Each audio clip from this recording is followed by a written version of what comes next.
কোথায় ফিরে যাচ্ছেন? আপাতত চা খাই। আপাতত চা খান। এই যে আন্দোলন, এই আন্দোলনটা আপনারা কি চোখে দেখছেন আপনারা সাধারণ মানুষ হিসাবে? ওনারা রোড ব্লক করছে, কিন্তু কোনো যাত্রী বা আমরাও গাড়ি নিয়ে অনেকেই দেখলাম ওরা আক্রমণ করে নাই, এটা আমার খুব ভালো লাগছে। ওরা আক্রমণ গাড়ি করে আক্রমণ করে নাই।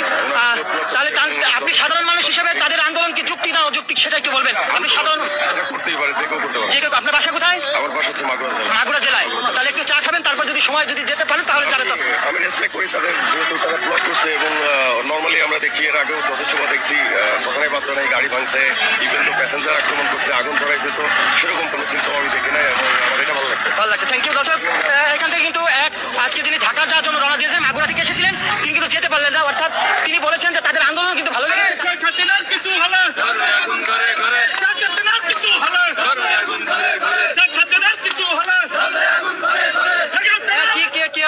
আপনার নাম কি? আপনার নাম কি?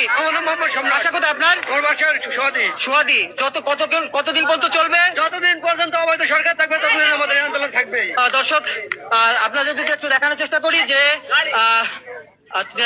টায়ার জ্বালিয়ে কিন্তু আজকের এই লকডাউন পালন করছে। এখানে আমরা জানি 13 তারিখ ঘিরে একটি উত্তেজনা বিরাজ করেছিল। বেশ আগে থেকে কিন্তু সব জায়গায় কিন্তু সোশ্যাল মিডিয়া ছড়িয়ে গিয়েছিল। দেখা যাক কি হয়, সর্বশেষ আপডেট পর্যন্ত থাকার জন্য থাকুন, দেখাবো কি হয়। এখানে কিন্তু তারা স্লোগান দিচ্ছেন যে আমরা জানি যে কার্যক্রম নিষিদ্ধ করেছে, সাময়িকভাবে কার্যক্রম নিষিদ্ধ করেছে প্রধান উপদেষ্টা আওয়ামী লীগের। তারপরেও কিন্তু তারা আজকের লকডাউন সম্পূর্ণ করার জন্য কিন্তু তারা মাঠে নেমেছে। আমরা সকাল থেকে কিন্তু এখানে দেখতে পাচ্ছি আস্তে আস্তে লোকজন কিন্তু জড়ো হয়েছে।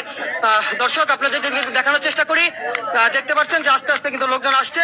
আমরা কিন্তু বেশ কিছু লোকের যে জিনিস আমরা তিল করে বিদেশ থেকে লোন এনে কষ্ট করে আমরা বানাইছি, সেগুলো আমরা ভাঙবো, সেগুলোতে আমরা ককটেল দেবো, আমরা বোকা, আমাদের সাজানো সংসার আমরা নষ্ট করবো। সেটা তোদের দ্বারাই সম্ভব। যেটা জুলাই আন্দোলনে তোরা দেখিয়েছিস মেট্রো রেলে আগুন দিয়ে, সেটা তোদের দ্বারা সম্ভব, আমাদের দ্বারা সম্ভব না। সুতরাং আমরা জনগণের মাধ্যমে যেটা করবো সেটা গণতান্ত্রিক উপায়েই করবো।